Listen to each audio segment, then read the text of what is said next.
Well, good morning, everybody. Today is Wednesday. I didn't take any video Monday and Tuesday. I thought I had some video saved on the camera from last week of the tree cutter working. I set the tripod up, but when I was digging around in there last night, they're gone. So I don't know what happened. So I'll try to get a little video today, maybe. I'm by myself. Young buck. I don't want to say he quit, really. I mean, I guess he kind of did, but he. Well, let me tell you what happened. Yeah, for the last couple weeks, I can kind of see that his heart's not in it, and he don't. You know, you can kind of tell he don't want to be here. You know, he's struggling. It's frustrating for him. I mean, this job's not for everybody. It's extremely dangerous. It's extremely hard work. And, you know, if you don't want to be here, this is not the job. This is not a place to come to work and hate your job. You know, because you can't wander around all day long thinking about how much you hate your job. You gotta want to be here. You know, you gotta be focused. You know, and if you come to work and you're spending 60% of your time thinking about how much you hate it, that means you're only paying attention 40% of the time. And you got to be on top of your game. We had an old man on the shore just 2 days ago get killed. And just total lapse in concentration. From what I understand, it was a dead stub, you know, a dead oak tree, a standing dead oak tree that he'd been cutting trees all around it all morning. And we all know better, right? You get that thing out of the way, put it down, push it over, whatever. You get it out of the way, but you know, we get relaxed. So it top rod broke out while he was topping another tree, killed him. But anyway, it's beside the point there. You got to be focused. So you can't come to work half-cocked. You can't come to work sidetracked. You got to come to work focused and ready to do it. So I sat him down this morning and I said, look, you know, I'm getting the impression you don't want to be here. And, you know, and then he spilled the beans. And I said, you know, I can't rightfully put you in the woods if you don't want to do it. You know, I can't have that on my conscience if you get hurt. And I'd really like to put him in the skidder, but he just, I don't know, young. He's just young. And if he don't want to do it, he don't want to do it. So we're flying solo now until I can find somebody else. If I can find somebody else, you know, I don't mind being by myself. I don't get near as much done, but you know, it is what it is. The show must go on. So I'll try to get some video cutting. I just got to kind of see, as long as I'm keeping up production, I can fool around with the camera. So we just got to play this week by ear and see what happens. All right, it's Thursday morning. I'm going to attempt to set this tripod up and try to video a little bit of the cutter. I used to have a remote that went with this thing, but I since have lost it. And that was pretty cool. You could kind of get close to the phone and hit play, and it would start recording, and then you could stop it. That way you didn't have to walk back and forth. I'm gonna have to buy a new one anyway. I done broke the legs off the bottom of it. This poor little thing. You can't have nothing nice out here in the woods. It's just, you can't. But we're gonna give it a shot, see how it works. I've been getting the hang of it, so we shouldn't mash the phone, but we'll see what happens. On a positive note, I got 4 loads yesterday by myself, and I shouldn't have a problem hitting 4 again today. I started early this morning. I was in the skidder. The dog and I were in the skidder about 6 o'clock this morning, dragging wood in the dark. So I stayed late last night, got a bunch of it on the ground and topped, and I hand cut a bunch late last night. A big white oak and some big old poplar down there by the creek. And I got them topped. So I got here early this morning, put fuel and everything, and come down in here and start dragging wood. So I got a little time to spare. So we're going to try it out, and hopefully it'll look good. So cross your fingers. All right, wish me luck. Hopefully we don't mash the phone.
I cut these couple trees here while I videoed it. I don't know, it's been about 20 minutes since I cut the trees in the video.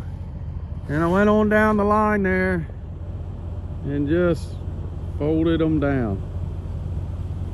There's actually, where's my finger? Below them, there's like 6 or 7 more that are laying this way.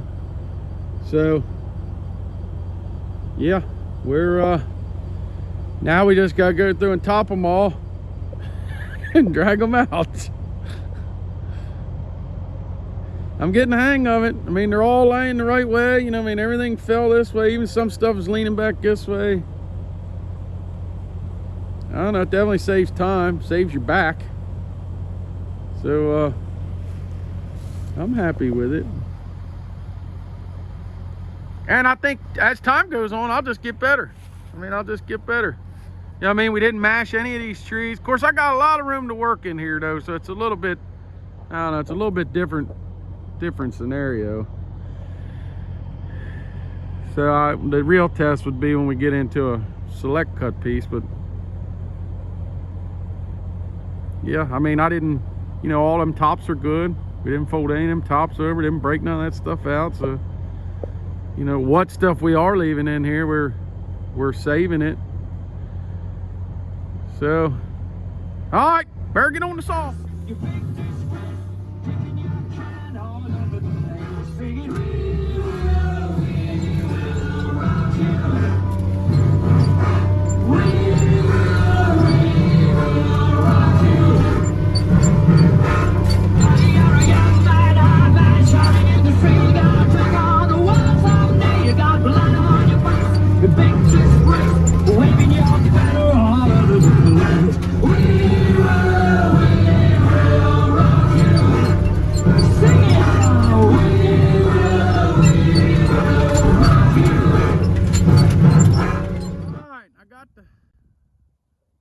The bell cut off the bottom.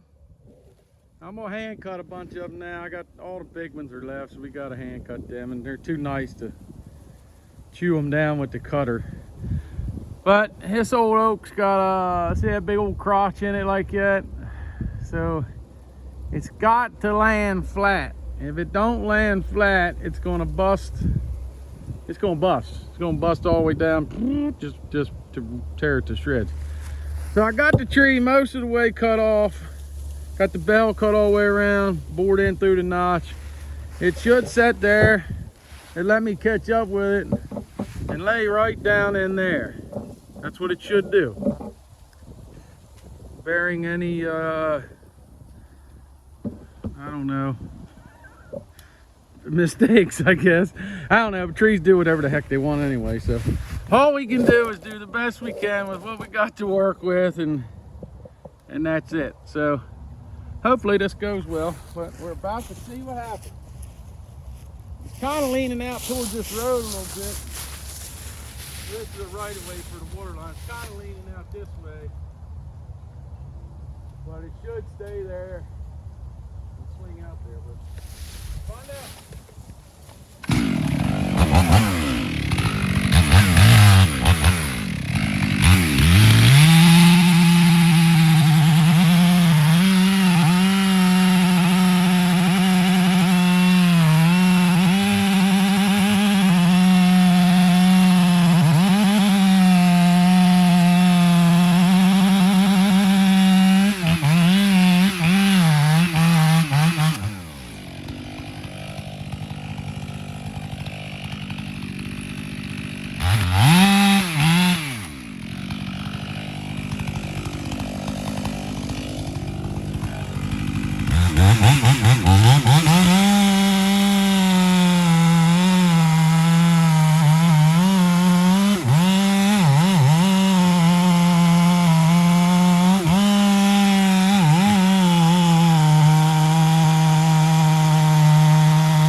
Like the glove, man. She just laid right down in there just as pretty as a picture.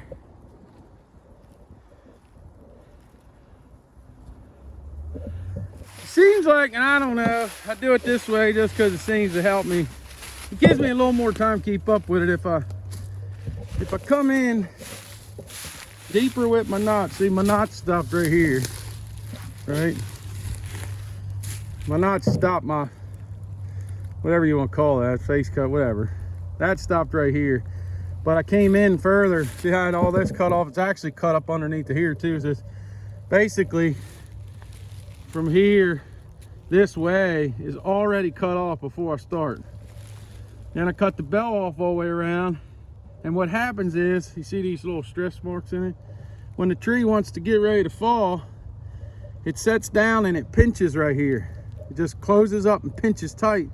And it gives me an extra 3 or 4 seconds to catch up to it. So instead of it picking up and swinging over and constantly wanting to fall and break off as it's going down, it sets there a minute, it just pinches. See, it wants to tear. See, but it sets there and lets me get it cut off. But and look, you got a little bit of a disc to cut off after you're done, but it is what it is. Salvage is a good log, but she laid flat. She laid nice and flat. All right, we got 18 for the week. There's still what, it got 21 because there's probably 3 loads sitting at the loader, but they were short on trucks today, so they didn't get them hauled. But so that's all right. That'll give me a jump start on next week. So yeah, 18. You know, I can't complain with that. Doing it by yourself. So we're taking off the weekend. Might do a little maintenance tomorrow on the skidder and the cutter, service them if I get to it. If not, we'll try to do it next week. I don't know. They're not too. Skidder, I think, is just a couple hours overdue, so it's not too bad. So yeah, go take the weekend off. Hit her hard Monday morning. So thanks for watching, and we'll see you next week.